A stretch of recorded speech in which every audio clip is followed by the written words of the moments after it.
এক গ্রামে বাস করতেন একজন দরিদ্র ব্যক্তি। তার নাম ছিল হাসান।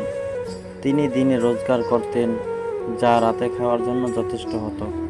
কিন্তু তবুও প্রতি রাতে তিনি এক মুঠো চাল ও সামান্য খাবার একটি পুঁটলিতে বেঁধে গ্রামের মসজিদের দরজার পাশে রেখে আসতেন। কেউ জানতো না কে এই দান করে যায়।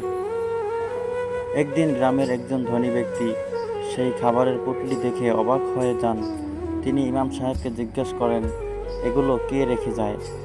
ইমাম সাহেব বললেন, আল্লাহই ভালো জানেন ভাই, কেউ আমাদের কিছু বলেনি। তবে গত 6 মাস ধরে নিয়মিত রাতের বেলা এগুলো রাখা হয়। ধনী ব্যক্তি কৌতূহলবশত এক রাতে অপেক্ষা করতে লাগলেন। রাত গভীর হলে তিনি দেখতে পেলেন সেই দরিদ্র হাসান এসে চুপি চুপি খাবারের পুঁটলি রেখে যাচ্ছে। তিনি দৌড়ে গিয়ে হাসানকে থামালেন এবং বললেন, তুমি নিজেই কষ্টে থাকো, তবুও কেন এমন করো? হাসান হেসে বললেন, আমি গোপনে আল্লাহর জন্য দান করি, কারণ রাসূল সাল্লাল্লাহু আলাইহি ওয়াসাল্লাম বলেছেন, 7 প্রকারের মানুষকে আল্লাহ কিয়ামতের দিন তার আরশের ছায়ায় আশ্রয় দেবেন।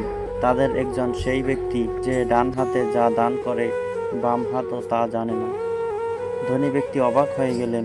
এরপর থেকে তিনিও নিয়মিত গোপনে দান করতে শুরু করলেন। অতএব প্রিয় বন্ধুরা, এই গল্প থেকে আমরা শিখতে পারি, সত্যিকারের দান গোপনে করা থেকে উত্তম, কারণ তাতে রিয়া বা লোক দেখানো থেকে রক্ষা পাওয়া যায় এবং আল্লাহর সন্তুষ্টি অর্জন করা যায়।